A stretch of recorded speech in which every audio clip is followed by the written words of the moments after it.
Hello everyone, hi! So I'm unexpectedly spending a couple of weeks in Norway, and I thought I would show you a little bit what I've been doing in my time here, what I've been reading. I have a whole stack of books with me, how I'm trying to learn Norwegian. I went to the university and all of those things. If you're new to my channel, then hello, my name is Maria. I study comparative literature at the University of Vienna, but right now it's summer break, so that allows me to come to Norway. So how I ended up here was that a few days ago a friend of mine called me and he said, "Hey, I'm going to a festival and I don't have anyone to look after my dog. Would you like to come over?" And I was like, yes, I'd like to come over.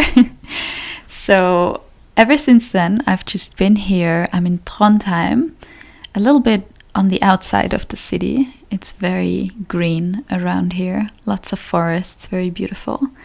And I've been spending my days mostly walking the dog. Come here. Here you go. Yeah. Yeah. This is the darling I've been spending my time with. You are such a good dog. Except if you see a bird or a husky, huh? Those huskies really upset you.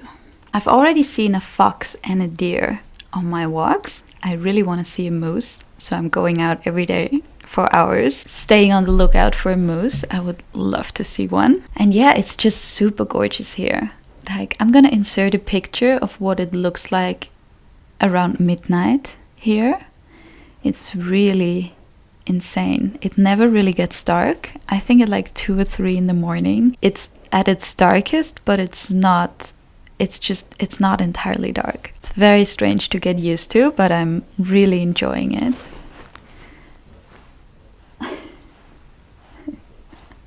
What is that? Is that the sweetest thing that ever happened? And I've tried to speak Norwegian. If you don't know, I've started learning Norwegian a few months ago at uni, and I should be at about level A2, but when I came here and I heard people speak, I was like, I don't understand anything, especially the Trondheim dialect. I'm lost, so I'm just looking at people, staring at them, trying to figure out what they're saying, and then they immediately speak English, so I haven't really been able to speak Norwegian. But I have a few books. I went to the bookshop in Trondheim and I got myself a couple of books. The first one I'm reading is Håkan Nessa. I think this is actually originally in Swedish. And it's just a crime novel. And I used to love these Swedish and Norwegian crime novels when I was a teenager. And I remember it was just so easy to get through them. So I thought maybe this is thrilling enough to make me read it in Norwegian. And I'm 50 pages in, so this is the first time I'm actually reading a book substantially for more than a few pages in Norwegian. And I'm pretty proud of myself because I can follow the general outline of the book. I know what it's about, and that feels kind of huge. So I need something thrilling and exciting like this to just give me the success experience of reading an entire book in Norwegian, and I think I can do it. And then afterwards I want to read Knut Hamsun's Hunger, Sult, because I've already read that. I've made a video about it actually. So I know this book pretty well, which makes me think I might be able to get through it in Norwegian. And then I definitely want to go back to the bookshop once and get Karl Ove Knausgaard's autobiography, at least the first part of Min Kamp. I don't think it's realistic that I'm going to read that right away, but I just want to have it in my bookshelf. I want to try to go through it a little bit.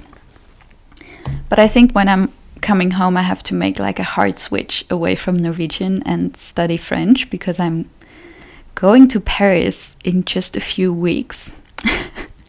And I really need to kickstart my French again. Like, I'm I've been putting that off a little bit, to be honest. Then for other books that I have with me, for my flights, I got myself Giovanni's Room by James Baldwin. I've heard so many people talk about this, and I thought it would be the perfect like little read for, public transport and flights. And I'm not that far in, but it feels very tender. It's really beautifully written and just makes my heart soft. Then I do have The Sorrows of Young Werther with me. This has just become such a comfort book for me lately that I feel like I always have to have it with me to be able to read a few letters if I really want to. Same with Swan's Way by Marcel Proust. I just always have that with me. It's like it's my comfort blanket at this point. Oh yeah, and this one I'm reading, I hate this color and the title and everything. But this is Mark Manson's The Subtle Art of Not Giving a F. I'm reading it because I'm part of this personal development group where we meet up like once a month. So all the participants in this personal development group, like we know each other pretty well at this point for several years. And we talked about our weaknesses. So we gave each other honest feedback on where we think some of our weaknesses lie. And one of my weaknesses is that I take things extremely personally and I get offended very quickly. So we've decided to like each work on that a little bit for a couple of months, maybe read some books and then report back on what we have found out about this, about our specific weakness, and explain it to the other people and what we want to do about it and things like that. And apparently this book helps with not taking things personally, so I'm giving it a go. It's a little bit, I don't know. If you're used to beautiful writing, like if you go from Proust to this, it's a little harsh. I'm really kind of having to like duck down and not care too much about the language and just get out the information. But I'm about halfway through, and I think I'm doing an okay job on that. Then this is Shakespeare's A Midsummer Night's Dream. This is my favorite Shakespeare play, and I want to read it once every summer. So this is why I have it with me. This is the bilingual version, German, English. Not that I necessarily like that, it's just the only one they had in my local bookshop. And this is a collection of poems by Louise Glück, Averno. And I honestly just have that with me because I thought I needed it for the Q&A episode. Because I thought someone asked where my channel name comes from. But turns out no one asked. Maybe I just wanted someone to ask. This collection of poems has something to do with it. Also, when I was in Trondheim, I went to the university building, which was beautiful. It's just Trondheim is such a beautiful city in and of itself. They're just normal houses, no skyscrapers. It's a relatively small city. There's so much nature around and old buildings. That is already lovely. And then the university was beautiful. I really enjoyed making my way up that little hill. But then, unfortunately, it was closed. Because I think they're on summer break. And I was sitting in front of closed doors, just kind of waiting, not knowing what I should do. When suddenly someone came out of the university and the door kind of stayed open for a few seconds, and I just ran in. I was like, I'm gonna seize my chance and like squeeze through the door. And then I was inside and could look around a little bit. This extremely gorgeous old building. I'll insert some clips because wow, what a beautiful university. And I'm so glad that I checked it out. I do know that they have literature courses, so, maybe something can happen in the future. This house, by the way, is such a playground. Like, there are so many singing bowls and weird instruments and strange books and everything in here, and sprays and sound making things. It's really fun. I'll give you a little bit of a taste.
Here is a tuning forks for every chakra.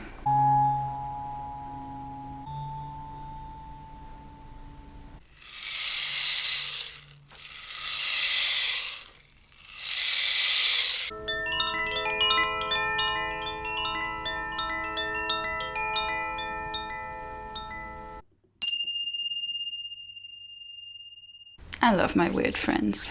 Okay, anyways, thank you so much for watching. I'll see you again, probably back in Austria. Bye bye.